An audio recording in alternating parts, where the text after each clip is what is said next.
Si Aladdin at ang mahiwagang lampara. Sa isang maliit na bayan, sa isang malayong lugar, nakatira si Aladdin. Isang batang lalaki na lumaki sa kahirapan. Si Aladdin, bagamat bata pa, ay may mga pangarap na magbago ang kanyang buhay. Wala siyang ama at ang kanyang ina, si Aling Jasmine, ay nagsusumikap na magtaguyod ng kanilang pamilya. Si Aling Jasmine ay isang mabait at masipag na babae na buong puso ang inaalay ang kanyang buhay para sa anak. Sa araw-araw, siya ang gumagawa ng mga gawain sa bahay at sa gabi, gumagawa siya ng mga bagay na maaring magbigay sa kanila ng dagdag na kita, tulad ng pag-aalaga sa mga alaga nilang hayop o paggawa ng mga simpleng gamit na maibebenta sa merkado.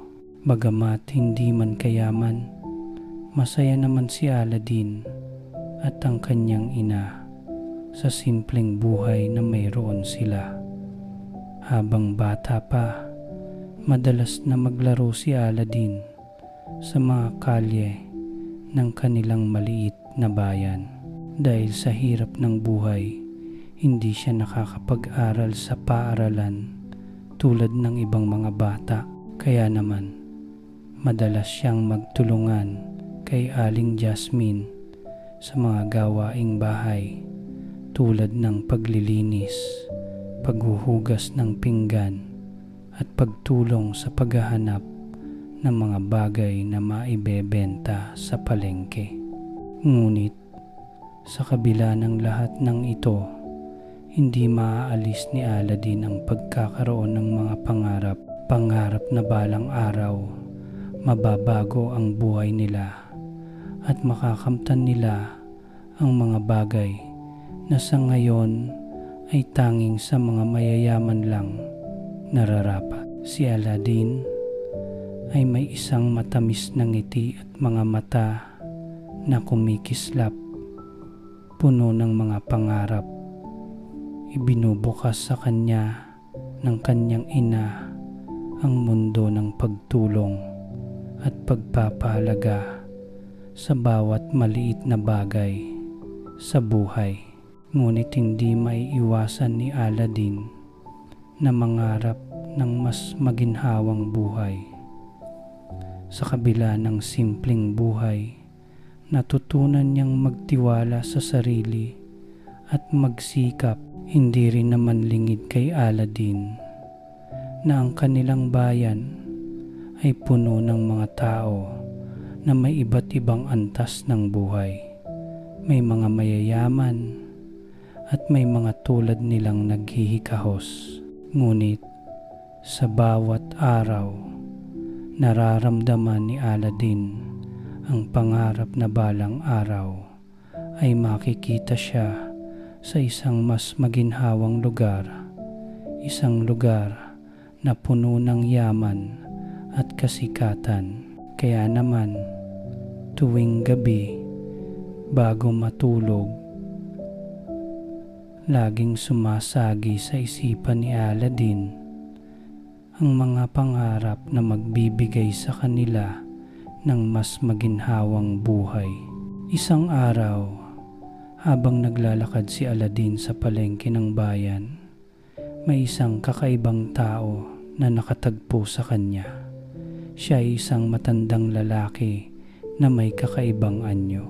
Hindi maipaliwanag ng batang si Aladdin kung ano ang nakapag-akit sa kanya sa matandang lalaki.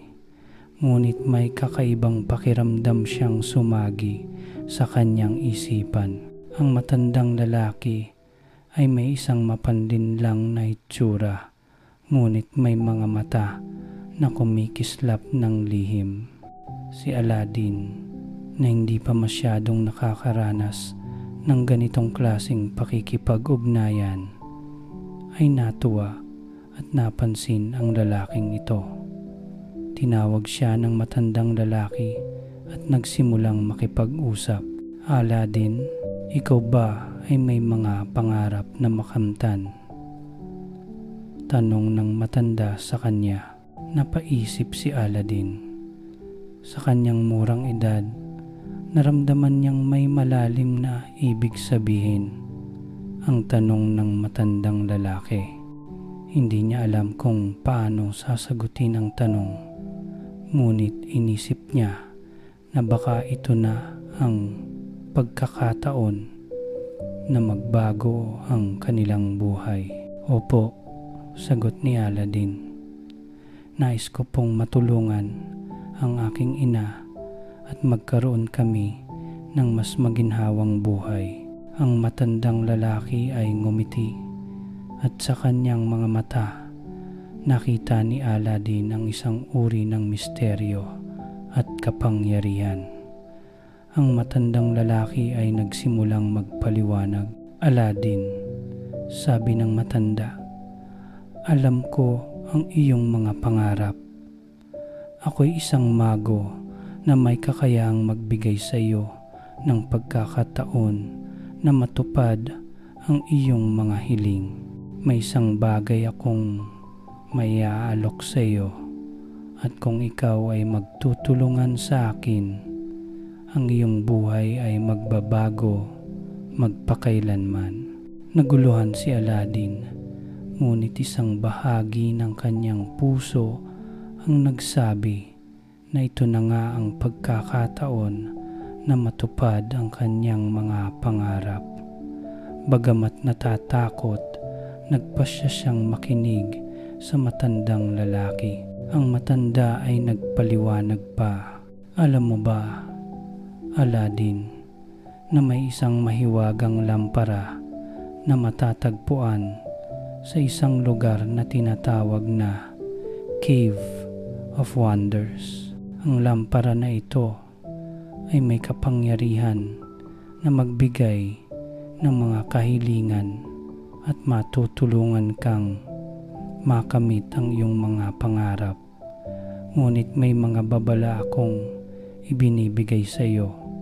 Hindi madali ang makuha ang lampara. Kailangan mong mag-ingat at sundin ang aking mga utos. Nagsimulang magtakda ng mga kondisyon ang matandang lalaki. Kailangan ni Aladdin na maglakbay kasama siya patungo sa Cave of Wonders, isang lugar na matatagpuan sa isang liblib na lugar na napapalibutan ng mga bundok. Doon lamang matatagpuan ang mahiwagang lampara na magbibigay ng kapangyarihan kay Aladdin upang baguhin ang kanyang kapalaran. Ngunit may isang mahalagang babala ang matandang lalaki. Huwag mong hawakan ang kahit anong bagay maliban sa lampara. Iyon lamang ang maaari mong dalhin mula sa loob ng kuweba. Isang matinding paghihirap at kalungkutan ang bumangon kay Aladdin. Ngunit sa kanyang puso ay nandoon ang matinding kagustuhan na magbago. Napag-isip-isip niyang kung ito na nga ang pagkakataon na magbago ang buhay nila ng kanyang ina, hindi niya ito palalagpasin. Kaya naman tinanggap ni Aladdin ang alok ng matandang lalaki. Naglakbay silang dalawa patungo sa isang malayong lugar kung saan matatagpuan ang Cave of Wonders. Habang sila'y naglalakbay, nakaramdam si Aladdin ng kaba at takot. Ngunit ang mga pangarap na pumapaloob sa kanyang isipan ang nagsilbing gabay upang magpatuloy sa paglalakbay. Nakikita niya na sa bawat hakbang ay palapit siya sa kanyang hinahanap na yaman. Nang makarating sila sa dulo ng kanilang paglalakbay, nakita nila ang Cave of Wonders na napapalibutan ng mga kumikislap na hiyas at iba pang mga alahas. Bago pumasok sa kuweba, nagbigay ng huling babala ang matandang lalaki. Aladdin, tandaan mo, ang tanging bagay na maaari mong kunin ay ang lampara. Ang iba pang mga bagay ay magdudulot lamang ng kapahamakan sa iyo. Habang papalapit sila sa kuweba, naramdaman ni Aladdin ang kakaibang kaba sa kanyang dibdib. Ang matandang lalaki na ngayon ay mas kitang-kita na ang mga lihim sa kanyang mga mata ay nagbigay pa ng huling babala.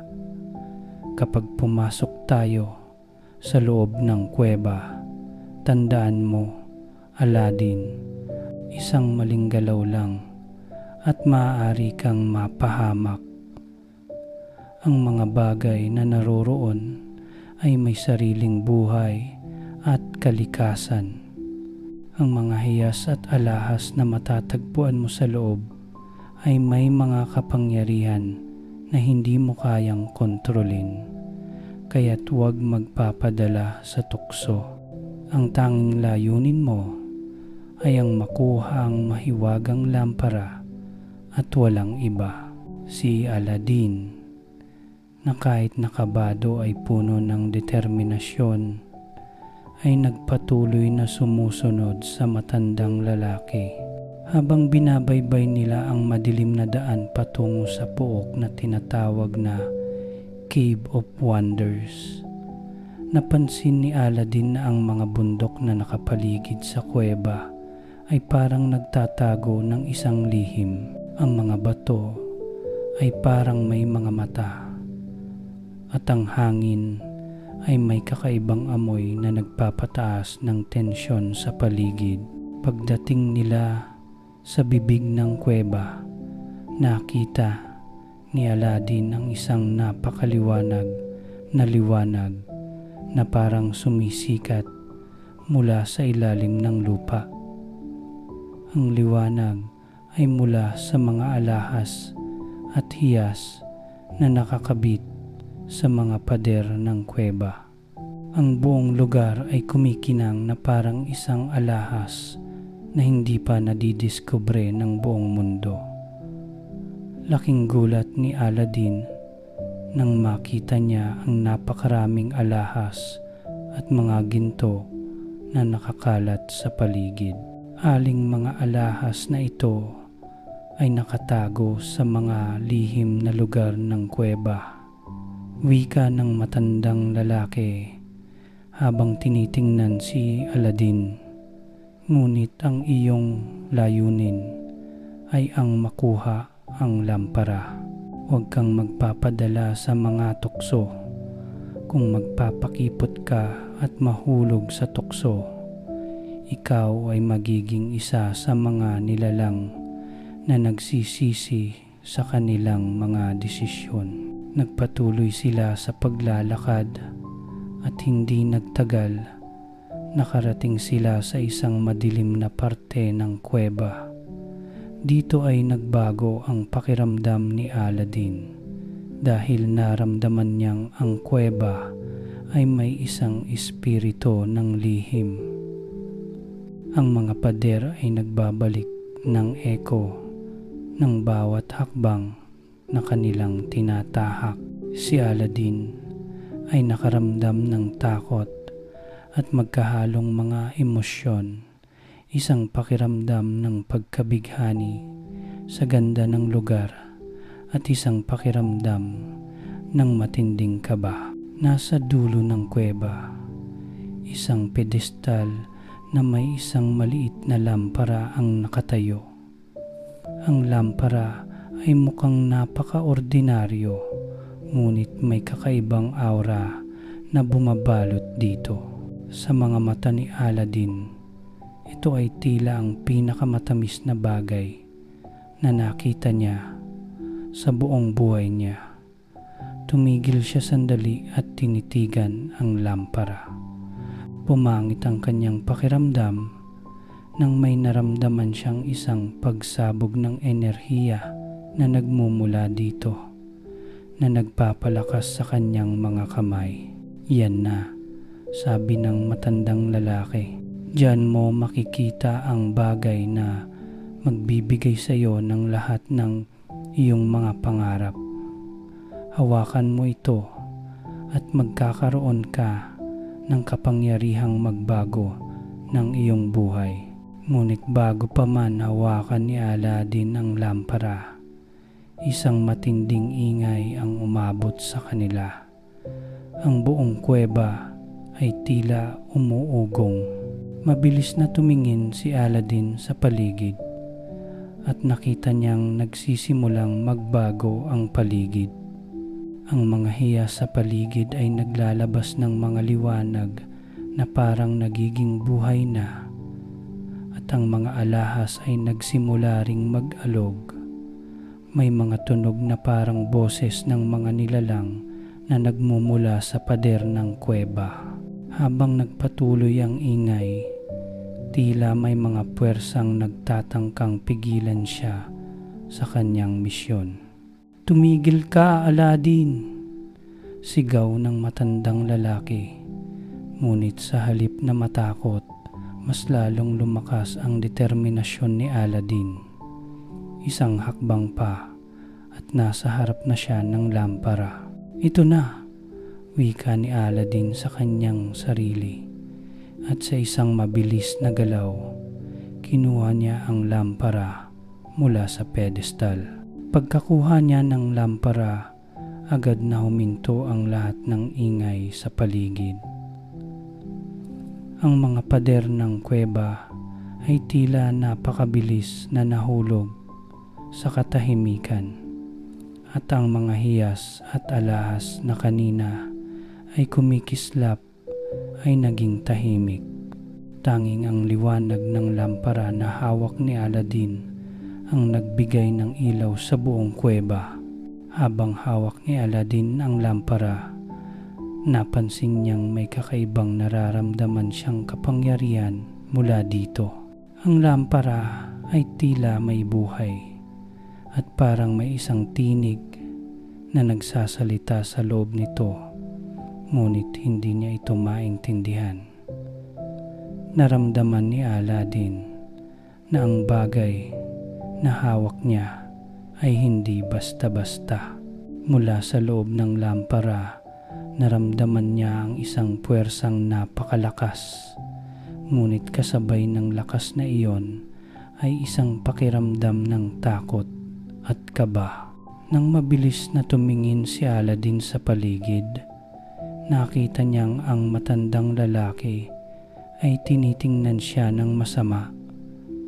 Ang mga mata ng matanda ay tila nagsasabi ng isang lihim na matagal nang nais itago. Si Aladdin, sa kabila ng lahat ng kanyang nararamdaman, ay nakatanggap ng isang malamig na pahayag mula sa matandang lalaki. "Aladdin," ang matandang lalaki ay nagbuntong hininga. "Tinupad mo na ang iyong bahagi ng kasunduan. Ngunit tandaan mo, ang lampara ay hindi isang bagay na maaari mong kontrolin. Ang mga kapangyarihan nito ay hindi basta-basta." Habang hawak ni Aladdin ang mahiwagang lampara, naramdaman niyang ang bawat isa sa kanyang mga hibla ng katawan ay tila nanginginig sa kakaibang enerhiya na nagmumula rito.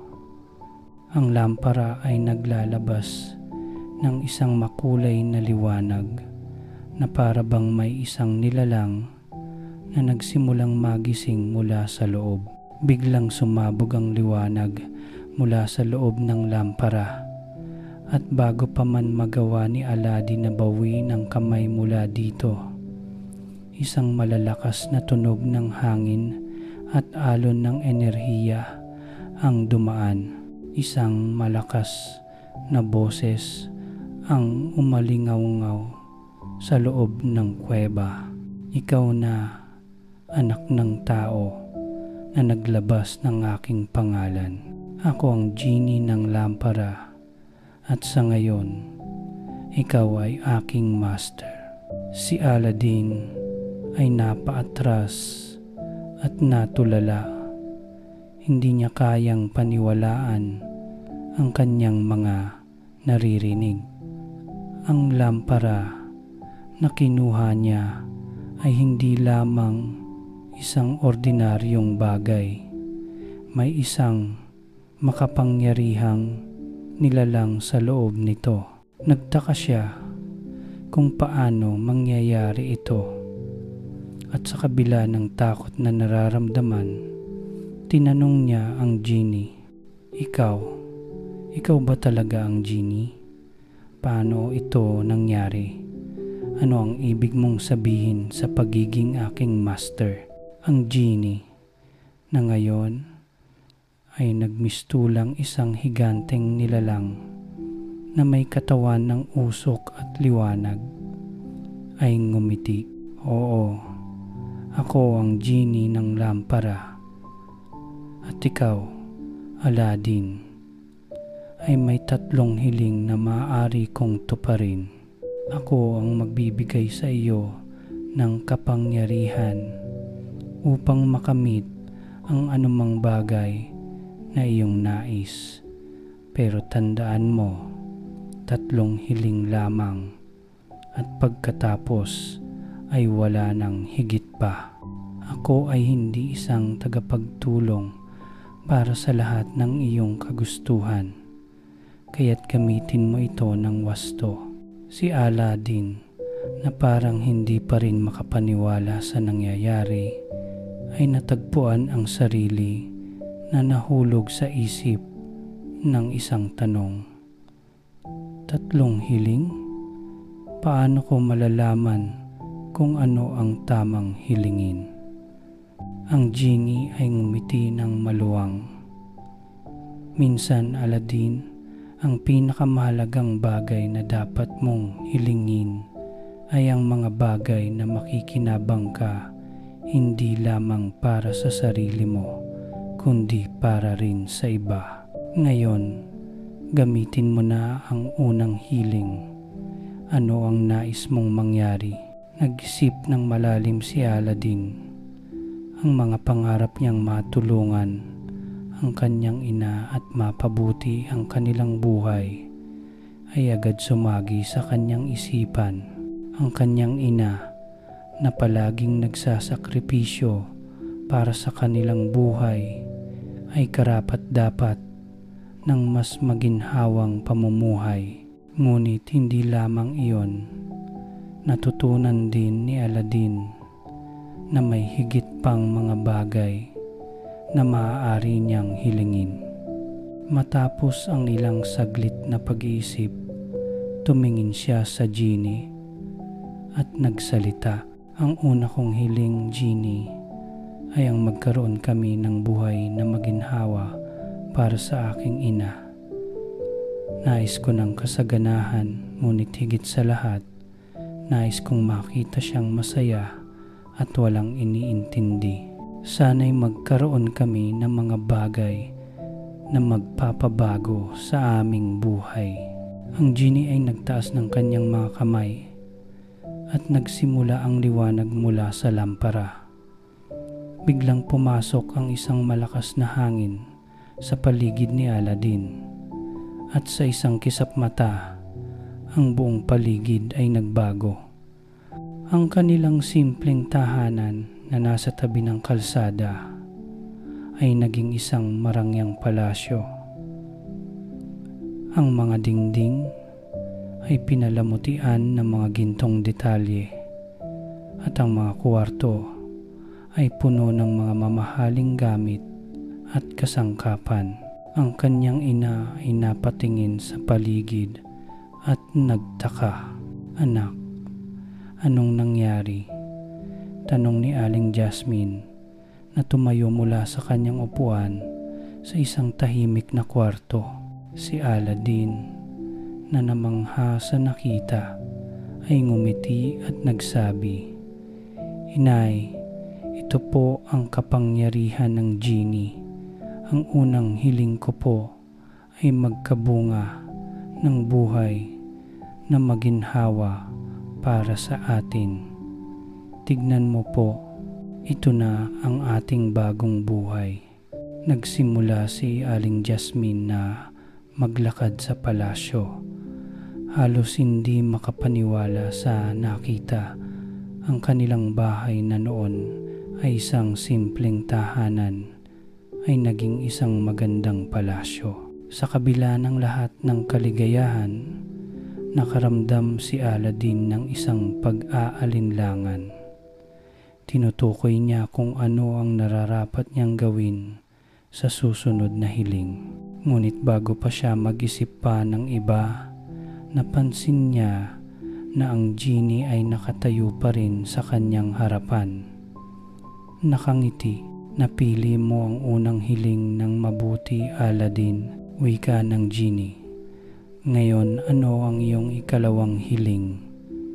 Ang bawat hiling ay may mga limitasyon at hindi mo maaaring gamitin ang iyong hiling sa lahat ng pagkakataon. Nag-isip si Aladdin. Ang hiling na ito ay hindi katulad ng una. Kailangan niyang mag-isip ng mabuti. Minsan lang ang pagkakataon na ito. Napansin niyang ang kanyang buhay ay nagsimula ng magbago. Ngunit may mga bagay pa siyang nais na baguhin. Genie, ang ikalawang hiling ko po ay sana'y magkaroon ako ng pagkakataon na makilala at makasama ang prinsesa ng kaharian. Si Prinsesa Jasmine na palaging nasa aking isip. Nais ko pong magtaglay ng tapang upang mapalapit sa kanya at maging karapat-dapat sa kanyang pagmamahal. Ang genie ay ngumiti at nagsabi, ang hiling na ito, Aladdin, ay mas komplikado. Ngunit ako'y magbibigay daan sa iyong hangarin. Sa isang iglap, ang buong paligid ay nagbago at si Aladdin ay natagpuan ang sarili sa palasyo ng kaharian kung saan naroroon si Prinsesa Jasmine. Ang mga hari at reyna, pati na rin ang iba pang mga prinsipe at prinsesa ay naroroon at ang mga mata ni Aladdin ay agad na napansin ang kagandahan ni Prinsesa Jasmine. Habang nilalapitan siya, naramdaman ni Aladdin ang init ng kanyang dibdib at ang pagkabahala sa kung paano siya makikipag-ugnayan sa prinsesa. Ngunit bago pa siya makalapit, ang genie ay nagsabi, Aladdin, tandaan mo, ang hiling na ito ay may dalang kalakip na responsibilidad. Hindi sapat ang magtaglay ng yaman o kapangyarihan. Kailangan mong ipakita ang iyong puso at katapatan. Matapos matanggap ang kanyang dalawang hiling mula sa genie, nagsimulang magbago ang buhay ni Aladdin. Ang palasyo ay naging simbolo ng kanyang tagumpay at ang kanyang ina ay hindi makapaniwala sa maginhawang buhay na natamo nila. Gayunpaman, hindi pa natatapos ang pakikipagsapalaran ni Aladdin at sa likod ng lahat ng kaligayahan, naroroon pa ang panganib na nag-aabang. Habang patuloy ang kasiyahan ni Aladdin sa kanyang bagong buhay, hindi niya alam na may mga mata na nagmamasid sa kanya mula sa dilim. Ang matandang lalaki, ang sorcerer na nagdala sa kanya sa Cave of Wonders, ay patuloy na nagmamasid mula sa malayo. Hindi siya kontento sa mga nangyari dahil siya ay nagsimula ng magtaka kung paano naging napakahalaga ang lampara kay Aladdin. Hindi siya maaaring mawalan ng pagkakataon kaya't nagpasya siyang gumawa ng isang masama at mapanlinlang na plano. Isang araw, habang si Aladdin ay naglalakad sa palasyo, isang hindi kilalang lalaki ang lumapit sa kanya. Ang lalaki ay may puting balbas at mahahabang kasuotan. Ngunit sa ilalim ng mga damit, makikita ang mga mata ng isang taong may masamang layunin. Ang lalaki ay nagsimula ng makipag-usap kay Aladdin. "Magandang araw, binatang Aladdin," sabi ng lalaki. "Narinig ko ang iyong kahanga-hangang kwento at nakita ko ang lahat ng iyong tagumpay.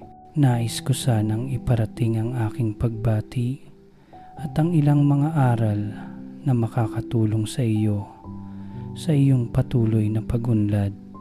Si Aladdin, bagamat may kaba, ay ngumiti at nagbigay galang sa lalaki. "Maraming salamat po, ngunit bakit ninyo ako pinupuri? Hindi ko naman po ginawa ang lahat ng ito mag-isa. Lahat ng aking mga tagumpay ay dahil sa tulong ng aking ina at ang aking hiling mula sa genie." "Oo nga," sagot ng lalaki. "Ngunit hindi ba't ikaw ay naging isang malaking tao ngayon, Aladdin?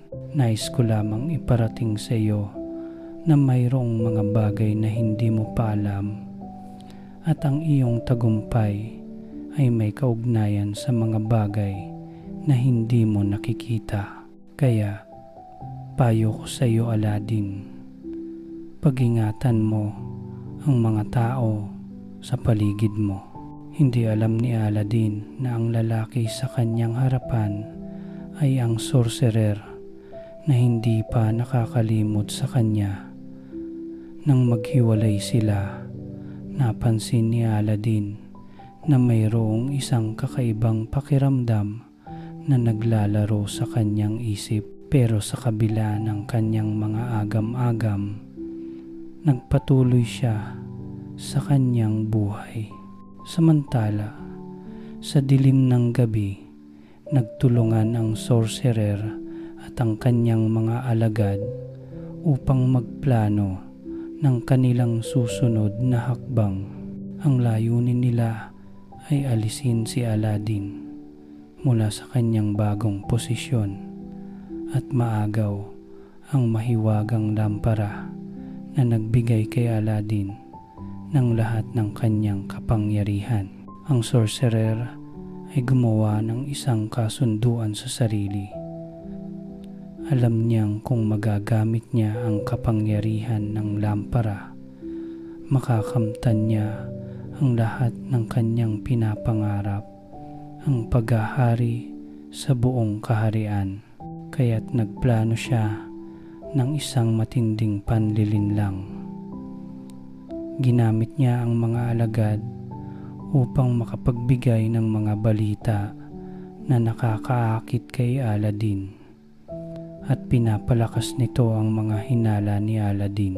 Hindi alam ni Aladdin na siya ay malapit ng maging biktima ng isang malaking panlilinlang. Kinabukasan, nagkaroon ng isang pagdiriwang sa palasyo upang ipagdiwang ang tagumpay ni Aladdin. Inimbitahan ang mga dignitaryo mula sa iba't ibang lugar, pati na rin ang mga mangangalakal at maharlika. Nang dumating ang isang kakaibang mangangalakal sa palasyo, nagdala siya ng isang kakaibang alahas na itinuring niyang hindi matutumbasan ng halaga. Iniharap niya ito kay Aladdin at ipinahayag na ito ang pinakamahusay na bagay na maaari niyang ibigay bilang tanda ng kanyang pasasalamat. Ngunit si Aladdin, na hindi pa rin tiyak, ay nagtanong, "Ano ang kahulugan ng alahas na ito?" Bakit ako bibigyan ng isang bagay na ganito lamang? Ngunit hindi alam ni Aladdin na ang alahas ay may kakaibang ibig sabihin. Ito ay isang uri ng masamang anting-anting na naglalaman ng kapangyarihan ng sorcerer. Ang anting-anting ay magkakaroon ng epekto sa pag-iisip ni Aladdin at magiging dahilan ng kanyang pagkawala ng kontrol sa mga susunod na araw. Pinilit siya ng mangangalakal na tanggapin ang alahas, at nang makita ni Aladdin ang magandang pagkakataon, tinanggap niya ito. Ang alahas na ito ay may kasamang lihim na kapangyarihan. Paliwanag ng mangangalakal. Kapag ito ay isinusuong, bibigyan ka nito ng karagdagang lakas upang pamunuan ang iyong mga nasasakupan. At sa pagsuot ni Aladdin ng alahas, nagsimulang magbago ang kanyang pakiramdam. Ang kanyang mga desisyon ay nagiging malabo at ang bawat hakbang na ginagawa niya ay nagiging mas madilim. Hindi pa rin niya alam na ang tunay na layunin ng sorcerer ay alisin siya mula sa palasyo at kunin ang lampara. Sa paglipas ng mga araw, naramdaman ni Aladdin na may mga kakaibang pangyayari sa kanyang paligid. Hindi siya makapagdesisyon ng tama at unti-unting nawawala ang kontrol niya sa mga bagay. Magsimulang magduda si Aladdin sa kanyang mga desisyon. Isang araw, habang siya ay naglalakad sa palasyo, nakita niya ang sorcerer na naglalakad sa mga pasilyo. Aladdin, sabi ng sorcerer, ang mga nangyari ay hindi nangyari ng kusa. Ang mga bagay na iyong nararamdaman ay dahil sa iyong pagsusuong ng alahas. Naalala mo ba ang aking babala noon? Ang mga salita ng sorcerer ay sumabog sa isipan ni Aladdin. Sa huli, natanto niyang ang lahat ng nangyari ay bahagi ng isang masamang plano ng sorcerer upang maagaw ang kanyang lampara at kapangyarihan. Ang mga susunod na araw ay nagdala ng higit pang mga pagsubok kay Aladdin. Mabilis niyang napansin ang mga kakaibang pagbabago sa kanyang paligid. Ang kapangyarihan ng genie na siyang nagbigay sa kanya ng lahat ng kanyang mga pangarap ay tila nawawala sa kanyang mga kamay. Ang alahas na ibinigay sa kanya ng mangangalakal na siyang unang bahagi ng plano ng sorcerer ay nagsimulang magdulot ng mga negatibong epekto sa kanyang isip at katawan. Ang bawat desisyon ni Aladdin ay tila napapasalungat sa isa't isa at ang kanyang mga hakbang ay tila nauurong sa isang hindi tiyak na landas. Minsang naglalakad siya sa palasyo, napansin niyang may mga nagsusulputang usap-usapan tungkol sa kanya. May mga nag-uusyoso at may mga nagsasabing siya ay nawawalan na ng lakas. Ang dating matatag na Aladdin ay nagsimula ng magduda sa kanyang kakayahan at ang mga tao sa paligid niya ay nakaramdam ng pagkabahala. Isang gabi, habang nag-iisa sa kanyang silid, dumating ang isang pahayag na hindi inaasahan. Ang sorcerer na siyang naghasik ng lahat ng kaguluhan ay pumasok sa palasyo at nagpakita kay Aladdin. Aladdin, simula, new sorcerer, alam kong ikaw ay naguguluhan. Ang mga bagay na iyong nararamdaman ay bunga ng aking plano. Ang lampara na hawak mo ay hindi sa iyo. Ang lahat ng iyong tagumpay ay aking kinontrol mula sa simula. Gamitin mo na ang iyong pangatlong hiling, Aladdin, at ihandog mo sa akin ang lampara upang ang iyong kapangyarihan ay maging akin. Si Aladdin na naguguluhan at nagagalit sa narinig ay humarap sa sorcerer. Hindi ko po maaring ibigay sa inyo ang lampara.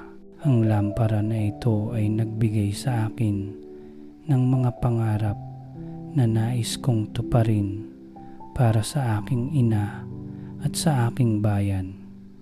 Hindi ko po kayang ibigay ito sa inyo. Ngunit ang sorcerer na puno ng galit at kasakiman ay nagpatuloy. Aladdin, hindi mo kayang pigilan ako. Sa aking mga kamay, ang lampara ay magbibigay ng mas malupit na kapangyarihan kaysa sa iyong inaasahan. Kung nais mong magpatuloy sa buhay na ito, ibigay mo sa akin ang lampara at lahat ng iyong hinahangad ay magiging ganap. Dahil sa mga banta ng sorcerer, nagdesisyon si Aladdin na gamitin ang kanyang pangatlong hiling upang protektahan ang kanyang mga mahal sa buhay. Tinawag niya ang genie at humiling ng tulong. Genie, sabi ni Aladdin, ang aking huling hiling ay upang ang lahat ng aking mga pangarap, pati na ang lampara, ay protektahan mula sa kasamaan ng sorcerer.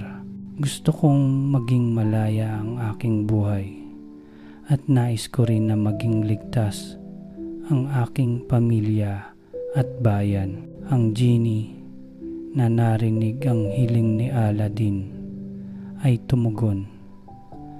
Aladdin, ito ang iyong huling hiling at ako ay magbibigay ng tulong. Subalit, tandaan mo, sa likod ng bawat hiling ay may mga kahihinatnan. Ikaw ang magpapapasya kung paano mo gamitin ang iyong kapangyarihan. Sa isang iglap, ang buong palasyo ay napuno ng kumikinang na liwanag.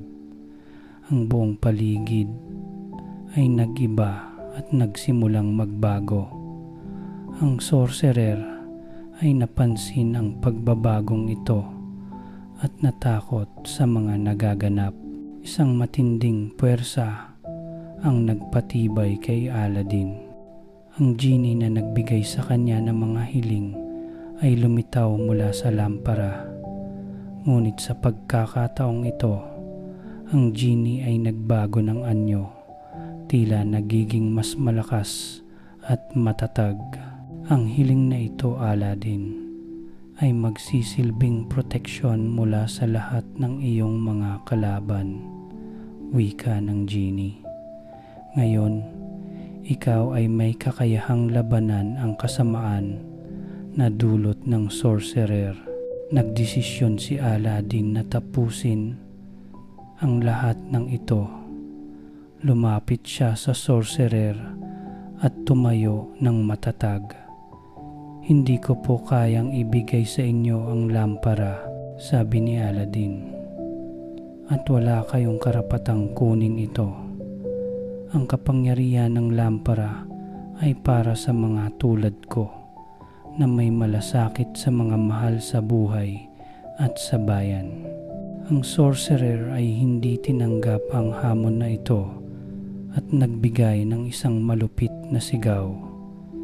Hindi mo ako kayang talunin, Aladdin. Sumiko ang mga puwersa ng dilim at nagsimulang maglabasan ang mga makapangyarihang alon ng enerhiya mula sa mga kamay ng sorcerer. Ang paligid ay nagningning ng itim na apoy at ang buong palasyo ay tila naguguluhan sa lakas ng magkasunod na pagsabog ng puwersa. Subalit sa tulong ng genie, nakatayo si Aladdin bilang isang simbolo ng liwanag at lakas. Ang genie ay pinakawalan mula sa lampara at ipinakita ang buong puwersa ng kanyang kapangyarihan. Sa isang kisap mata, ang mga enerhiya ng kasamaan ng sorcerer ay natabig. Ang dilim ay nawalan ng lakas at ang sorcerer ay napilitang umatras. Tinatanggal ang mga anino ng kanyang mga plano. Ang genie ay nagpakita ng kanyang puwersa sa isang huling sigaw at napalakas ang mga proteksyon ni Aladdin. Sa isang iglap, ang sorcerer ay nawalan ng kapangyarihan at umalis sa palasyo. Iniwan ang lampara at ang lahat ng mga pangarap ni Aladdin. Dahil sa tulong ng genie, napanatili ni Aladdin ang kanyang mga pangarap.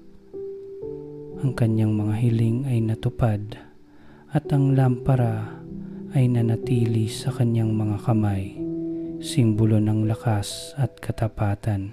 Sa pagtatapos ng laban, si Aladdin ay tumayo bilang isang tunay na tagapagtanggol ng kanyang bayan. Ang mga pagsubok at laban ay nagbigay sa kanya ng karunungan na higit pa sa anumang yaman. Alam niyang ang tunay na halaga ng kapangyarihan ay ang paggamit nito upang magbigay ng kabutihan at protektahan ang mga mahal sa buhay. Matapos ang matinding laban sa sorcerer, nagpatuloy ang buhay ni Aladdin sa palasyo. Ngunit hindi na tulad ng dati. Ang laban ay nagbukas sa kanya ng mga bagong pananaw tungkol sa buhay at kapangyarihan. Ang lampara, na noong una ay isang simbolo ng kanyang tagumpay, ay naging isang simbolo ng pananagutan at lakas ng loob. Nais niyang gamitin ito hindi lamang para sa kanyang kapakinabangan, kundi para sa ikabubuti ng lahat. Si Aladdin, sa tulong ng genie, ay nagsimula ng baguhin ang paraan ng pamumuhay sa kanyang kaharian. Ang kanyang mga hiling ay hindi na nakatuon lamang sa materyal na yaman. Sa halip, siya ay naghangad na matulungan ang kanyang bayan at ang mga tao sa paligid niya. Ang mga palasyo ay pinalamutian ng mga tanim at mga parke, at ang buong kaharian ay nagkaroon ng mas magaan na buhay. Ang mga mahihirap na bata ay nabigyan ng edukasyon, at ang mga tao sa buong bayan ay nakaramdam ng tunay na kasiyahan at kaayusan. Ang relasyon ni Aladdin at Prinsesa Jasmine ay naging mas matatag. Ang kanilang pagmamahal sa isa't isa ay lumago ng higit pa, at hindi lamang ang kanilang relasyon bilang magkasintahan, kundi bilang mga magkasama sa pamumuno at pagtulong sa kanilang nasasakupan. Si Jasmine ay nakatulong kay Aladdin sa pagpapatakbo ng kaharian.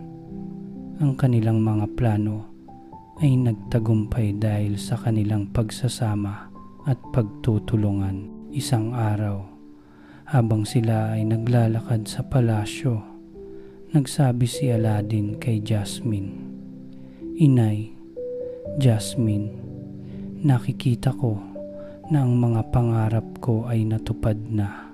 Ngunit may isang bagay akong natutunan mula sa lahat ng nangyari. Ang tunay na kaligayahan ay hindi matatagpuan sa mga materyal na bagay o sa kapangyarihan, kundi sa pagmamahal, sa pagtulong sa iba, at sa pagiging tapat sa ating sarili. Si Jasmine ay ngumiti at tumingin kay Aladdin. Tama ka, Aladdin. Hindi ko akalain na ang simpleng bata na nakita ko noong una ay magiging isang dakilang pinuno ng kaharian. Ang iyong malasakit at kabutihan ay nagdala sa atin ng tunay na kasiyahan. Habang lumilipas ang mga taon, si Aladdin ay naging isang pinuno na kilala hindi lamang sa kanyang yaman, kundi sa kanyang malasakit at karunungan. Hindi siya naging isang hari na nakatago sa loob ng palasyo, kundi isang pinuno na namumuhay kasama ang kanyang mga nasasakupan. Naging halimbawa siya ng katapatan at kabutihan. Ang genie na siyang nagbigay kay Aladdin ng mga pagkakataon na magbago ay patuloy na tumulong sa kanya. Ngunit isang araw, bago pa man magpatuloy ang lahat, nilapitan siya ng genie at nagsabi, "Aladdin, natutunan ko na ikaw ay handa ng maging isang tunay na pinuno. Wala na akong magagawa para sa iyo at ngayon ay maghihiwalay na tayo. Ang iyong mga pangarap ay naging totoo at hindi na kailangan ang aking kapangyarihan." "Genie," sagot ni Aladdin, "hindi ko makakamtan ang lahat ng ito kung hindi dahil sa iyo. Salamat sa lahat ng iyong tulong. Hindi ko malilimutan ang iyong ginawa para sa amin." Ang genie ay ngumiti at sa isang iglap, siya ay naglaho na nag-iiwan ng isang malalim na alaala kay Aladdin. Alam niyang ang tunay na yaman ay hindi mula sa mga bagay o kapangyarihan, kundi sa mga taong nakatulong sa kanya sa pag-abot ng kanyang mga pangarap. Si Aladdin at si Jasmine ay patuloy na namuno sa kaharian ng may kabutihan at malasakit sa lahat. Hindi na nila inisip ang mga material na bagay, kundi ang mga bagay na mas mahalaga sa buhay, ang pagmamahal, pagtutulungan, at ang pagkakaroon ng magandang ugnayan sa kanilang mga nasasakupan. Ang palasyo na dating isang simbolo ng yaman ay naging isang lugar ng pagkakaisa, pagmamahalan at tapat na pamumuno.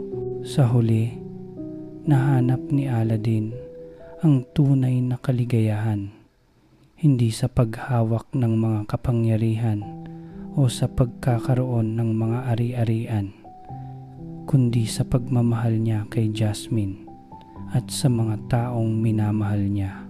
Alam niyang ang bawat hiling na natupad ay may mga layunin, hindi para sa pansariling kapakinabangan, kundi para sa kabutihan ng lahat. Naging isang simbolo si Aladdin ng tunay na tagumpay at katapatan sa buong kaharian. Sa mga sumunod na taon, naging isang makulay at matagumpay na yugto ng pamumuno ni Aladdin at Prinsesa Jasmine.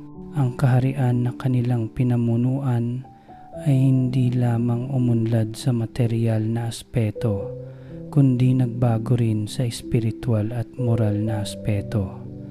Ang mga tao sa buong kaharian ay nakaramdam ng tunay na kagalakan at kapayapaan, at ang mga nakaraan nilang paghihirap ay naging bahagi na lamang ng kasaysayan. Ang mga bata sa kaharian ay nagsimulang makapag-aral at mangarap ng mas magaganda at makulay na kinabukasan. At ang mga matanda ay muling natutong mangarap para sa kanilang mga anak at apo. Si Aladdin, Sa kanyang kabutihang loob ay hindi iniiwasan ang mga mahihirap o mga maliliit na tao. Sa halip, tinutulungan niya ang bawat isa sa kanyang kaharian. Walang pinipili mula sa mga magsasaka hanggang sa mga mangangalakal. Ang kanyang hindi matitinag na determinasyon na magbigay ng isang mas mabuting kinabukasan para sa lahat ay nagsilbing gabay sa bawat desisyon na kanyang ginawa.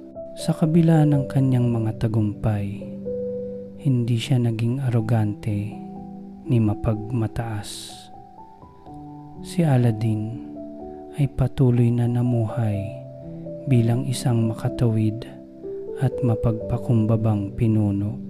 Si Prinsesa Jasmine naman, sa kanyang mga katangian, ay naging isang mahalagang katuwang ni Aladdin sa pamamahala ng kaharian.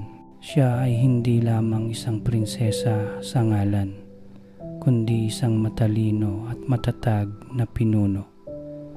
Hindi siya natatakot ipaglaban ang karapatan ng kanyang mga nasasakupan at magsalita para sa mga walang boses.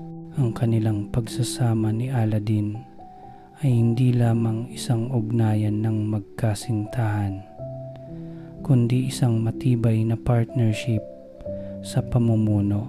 Pareho nilang pinamunuan ang kaharian na may malasakit sa kanilang mga tao at may hangarin na makamtan ang tunay na katarungan at pag-unlad para sa lahat. Habang tumatagal, ang kwento ni Aladdin ay naging isang alamat na ikinukwento ng mga tao sa buong kaharian. Ang kanyang pangalan ay naging simbolo ng kabutihan, tapang at malasakit.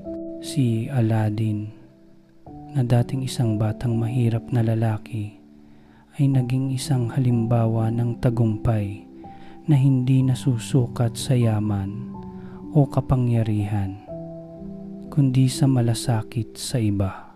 Ang kanyang pamana ay ipinasa sa mga susunod na henerasyon, at ang mga aral mula sa kanyang buhay ay naging bahagi ng kultura at kasaysayan ng kaharian. Isang araw, habang si Aladdin at Jasmine ay naglalakad sa hardin ng palasyo, ipinagdiwang nila ang kaarawan ng kanilang anak, isang batang prinsipe na magmamana ng trono.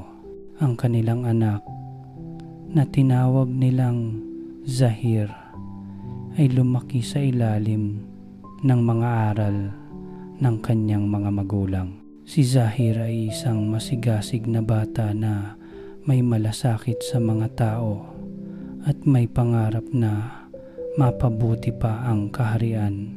Itinuro ni Aladdin kay Zahir na ang tunay na halaga ng pamumuno ay hindi ang pagkakaroon ng kapangyarihan, kundi ang kakayahang magsilbi sa mga tao at magbigay ng halimbawa sa mga susunod na henerasyon.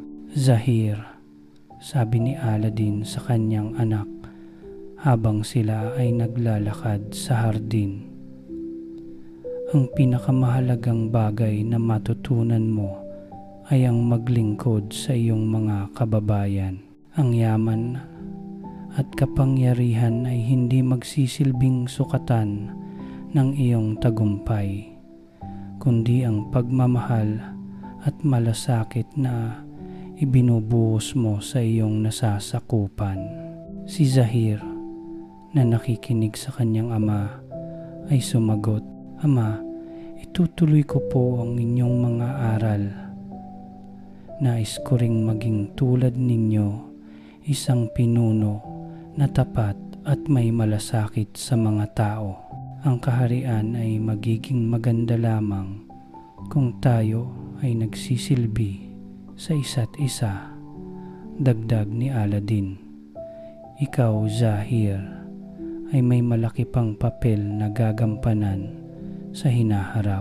Huwag mong kalimutan ang mga bagay na nagdala sa atin dito, ang pagmamahal sa bawat isa at ang pagpapahalaga sa mga simpleng bagay. Ang mga pag-uusap nilang mag-ama ay nagpapatibay sa kanilang relasyon at sa mga aral na nais ipasa ni Aladdin sa susunod na henerasyon. Alam niyang ang tunay na pamana ay hindi nasa mga material na bagay, kundi sa mga aral at pagpapahalaga na ipinasa niya sa mga susunod na henerasyon. Si Aladdin ay hindi na lamang isang pangalan na naririnig sa mga kwento. Siya ay isang alamat na nagsilbing gabay at inspirasyon sa mga tao ng kaharian. Sa kabila ng lahat ng tagumpay at magagandang bagay na naaabot nila, si Aladdin at Jasmine ay patuloy na namuhay ng simple. Hindi nila tinalikuran ang kanilang mga pinagmulan at patuloy nilang itinataguyod ang mga prinsipyo ng pagkakapantay-pantay, pagmamahal at malasakit sa iba.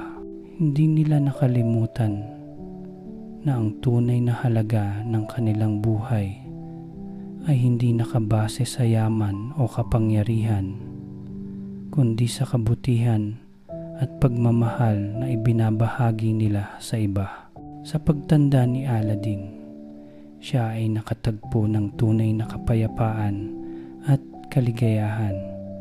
Nakita niyang nagtagumpay ang kanyang mga pangarap, hindi lamang para sa kanyang sarili, kundi para sa lahat ng tao sa kanyang kaharian. Ang bawat hakbang na ginawa niya sa buhay ay nagsilbing paalala na ang tagumpay ay hindi laging nakabase sa kung gaano karaming pera o yaman ang mayroon ka, kundi sa kung gaano ka katapat sa iyong mga pangarap at sa mga tao sa paligid mo. Nang dumating ang araw ng kanyang pagpanaw, si Aladdin ay hindi na isang batang mahirap na naghanap ng kanyang kapalaran. Siya ay isang prinsipe, isang leader at isang magulang na nag-iwan ng isang pamana na magtatagal sa mga henerasyon. Ang kanyang kwento ay naging isang alamat, isang gabay sa lahat ng nagnanais ng tunay na kaligayahan at tagumpay. Si Aladdin ay isang buhay na patunay na sa bawat pangarap may kasama ring sakripisyo, at ang tunay na halaga ng buhay ay hindi sa mga bagay, kundi sa pagmamahal at malasakit sa iba. Ang araw ng pagpanaw ni Aladdin ay dumating, at ito ay isang araw na puno ng pagninilay at pasasalamat. Sa mga huling sandali ng kanyang buhay, si Aladdin ay hindi nakaramdam ng panghihinayang o takot, kundi ng kapayapaan at kaligayahan. Alam niyang natamunan niya ang lahat ng kanyang mga pangarap. At higit sa lahat, natutunan niyang ang tunay na halaga ng buhay ay hindi nasusukat sa material na bagay, kundi sa mga ugnayang nabuo, sa mga kabutihang naipamahagi, at sa mga aral na naiwan. Sa kanyang mga huling sandali sa palasyo, si Aladdin ay napapaligiran ng kanyang pinakamamahal na mga tao, si Prinsesa Jasmine, na patuloy na nagmamahal at nagsisilbing katuwang sa pamumuno, at ang kanilang anak na si Zahir na handang magpatuloy sa pamana ni Aladdin. Ang kaharian na pinamunuan nila ay patuloy na namamayani sa mga prinsipyo ng kabutihan, pagkakapantay-pantay at pagmamahal. Si Zahir na ngayon ay isang binatang handang magtagumpay sa kanyang sariling landas ay tumabi kay Aladdin at mahigpit na niyakap ang kanyang ama.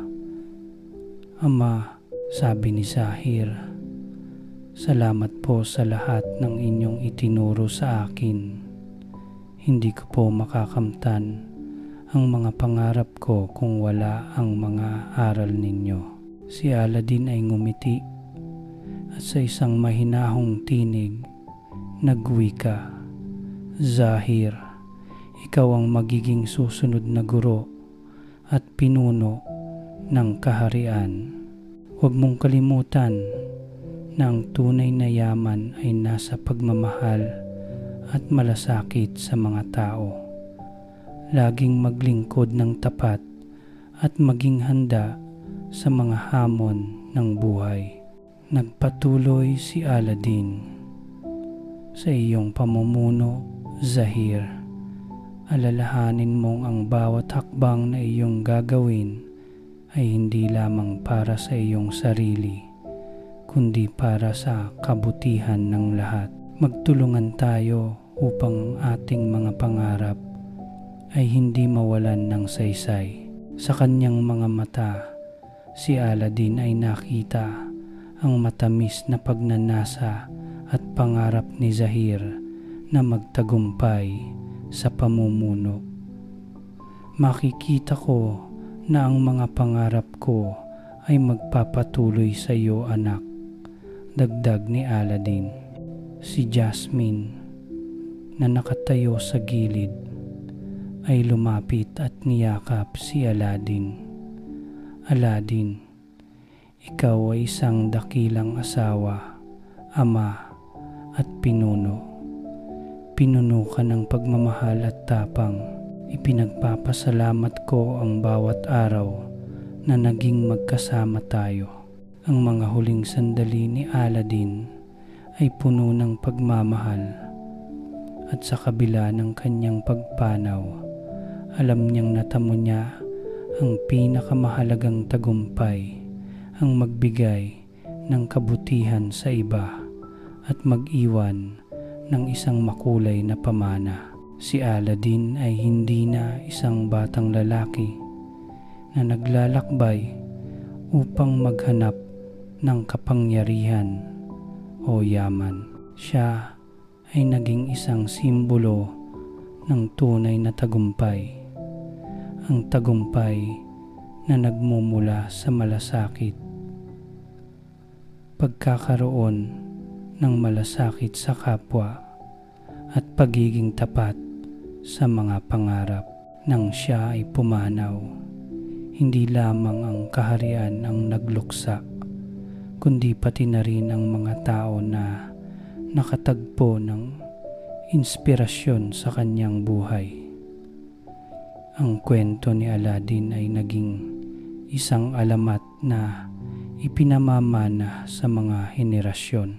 Ang kanyang mga aral, ang pagmamahal na ibinuhos niya sa kanyang mga nasasakupan, at ang kanyang dedikasyon sa kabutihan ay patuloy na magbibigay gabay sa lahat ng susunod na pinuno at mamamayan ng kaharian.